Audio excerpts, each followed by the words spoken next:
తెలంగాణ రాష్ట్రంలో యూరియా కొరత అనేది రైతుల క్యూ లైన్లు అనేది నిత్యం మనం చూస్తున్నటువంటి రొటీన్ సీన్.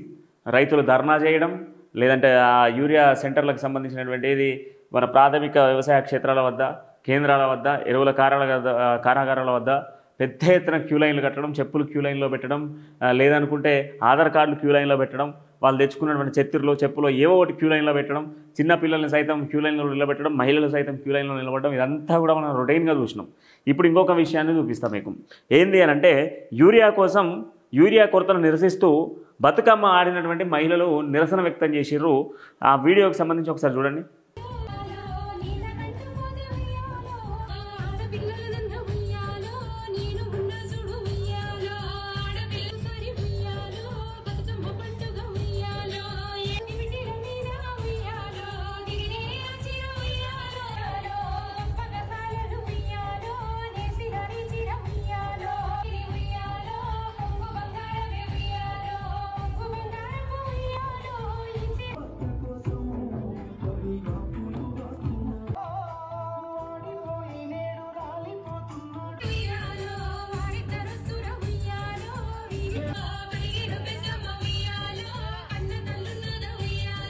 తెలంగాణ రాష్ట్రంలో యూరియా కొరతను నిరసిస్తూ యూరియా బస్తాను పెట్టి బతుకమ్మలాగా యూరియా బస్తాను అక్కడ పెట్టి మహిళలంతా కూడా బతుకమ్మ ఆడిర్రు.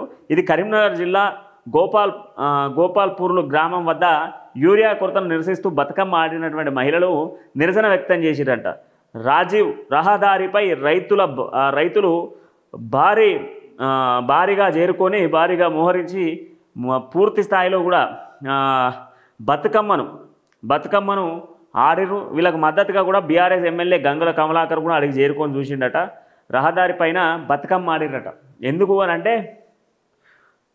యూరియా దొరుకుతలేదు రాష్ట్రంలో, ఇట్లనైనా బతుకమ్మ ఆడుతనైనా చూస్తారని చెప్పేసి కరీంనగర్లో కొంచెం క్రియేటివిటీగా ఆలోచించారు మనోళ్ళు. ఎందుకంటే రోడ్లపైన కూర్చొని రైతులు ధర్నా చేసిర్రు. మద్దతుగా చాలామంది పార్టీలకు సంబంధించి బీఆర్ఎస్ పార్టీకి సంబంధించిన నాయకులు అనునిత్యం కూడా ధర్నాలలో, రాస్తారోకోలలో పాల్గొన్నారు. అయినా కూడా ప్రయోజనం దక్కలే. ఆ తర్వాత రైతులు ఆత్మహత్య యత్నం చేశారు, అయినా ప్రయోజనం దక్కలే. ఆ తర్వాత చిన్నపిల్లలు సైతం లైన్లలో నిలబడ్డారు, అయినా ఫలితం దక్కలే. కొందరు క్యూ లైన్లో నిలబడి మొస్సాగక కళ్ళు తిరిగిపడ్డపోయిన సిచ్యువేషన్స్ ఉన్నాయి. అయినా రైతుల కష్టం తీరలే. ఎక్కడికక్కడ నాయకులు నిరసన వ్యక్తం చేసుడు ఆడ కూడా తీరలే. ఎక్కడ పోతే అక్కడ కాంగ్రెస్ ఎమ్మెల్యేలను ప్రశ్నించే ప్రయత్నం చేశారు, అయినా కూడా రైతుల కష్టం తీరలే. ఇక కష్టాలు పోతలేవని చెప్పేసి గతంలో వెనకట ఏం చేసేది అని అంటే, వర్షాలు పడకపోతే ఈ మన మహిళలంతా కూడా బతుకమ్మ ఆడేటోళ్ళు. బిందెలు పెట్టుకొని ఊరి బొడ్రాయి దగ్గర బిందెలు పెట్టుకొని బతుకమ్మ ఆడుతూ వానదేవుని కోసం పాటలు పాడేటోళ్ళు. ఒకవేళ అది కాకపోతే చిన్న పిల్లలతో కప్పతల్లి అని చెప్పేసి రోలుకు రోలు రుబ్బేటువంటి కర్రకు కప్పను కట్టి ఇంటింటికి తిప్పి వాళ్ళపైన పసుపు నీళ్ళను పోయడం, ఇదంతా కూడా ఊళ్ళో ఒక ట్రెండింగ్ నడిచేది అప్పట్లో. ఎందుకు అంటే వర్షాలు పడతలేమని చెప్పేసి. ఆ వానదేవుడు కరుణించి అయినా ఇట్లనైనా వాన పడుతుంది, పంటలు కాపాడుకుంటామని చెప్పేసి కప్పతల్లి ఇట్లా వర్షాల కోసం బిందెలు పెట్టుకొని ఆళ్ళు ఇవన్నీ జరిగేది. ఇప్పుడు అవన్నీ కూడా కొన్ని గ్రామాలలో కొనసాగుతున్నాయి, కానీ ఇంకా కొన్ని గ్రామాలలో కొంత దూరంగానే ఉన్నాయి. అయితే ఇదే క్రమ పద్ధతిలో యూరియా బస్తాలు పెట్టుకొని 2 యూరియా బస్తాలు పెట్టుకొని బతుకమ్మ ఆడారు మహిళలు. ఇట్లనైనా ప్రభుత్వం కంటపడుతుంది, ఇప్పటికైనా ప్రభుత్వం కళ్ళు తెరిచి రైతుల యూరియా కష్టాలను ఇట్లనైనా నెరవేర్చే ప్రయత్నం చేస్తుంది. రైతులకు ఇగ తీస్తలేదు, అగ చేస్తలేదు. ఎంత చేసినా కూడా రైతుల కష్టాలు మాత్రం తీరుతలేవు.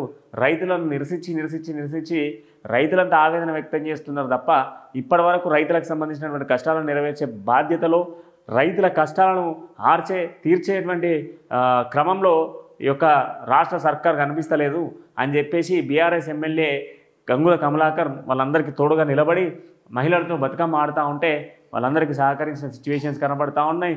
ఇకనైనా రాష్ట్రంలో యూరియా కొరతకు సంబంధించి మరి కేంద్ర సహాయ మంత్రి అయినటువంటి బండి సంజయ్ ప్రాంతంలోనే బండి సంజయ్ ప్రాంతంలోనే కరీంనగర్లోనే బతుకమ్మలు ఆడుతున్న సిచ్యువేషన్స్ కనబడుతూ ఉన్నాయి.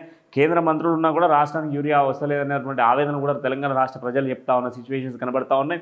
తెలంగాణ రాష్ట్రానికి మరి 40,000 మెట్రిక్ టన్నుల యూరియా పంపిస్తాం, మళ్ళీ ఒక 40,000 వారం రోజులు అంటే మొత్తం 80,000 మెట్రిక్ టన్నుల యూరియాను తెలంగాణ రాష్ట్రానికి పంపిస్తామని చెప్పిన సిచ్యువేషన్స్ కనబడుతూ ఉన్నాయి. మరి ఏం చేయబోతా ఉన్నారు? నిజంగానే 80,000 మెట్రిక్ టన్నుల యూరియా తెలంగాణ రాష్ట్రానికి రాబోతా ఉందా?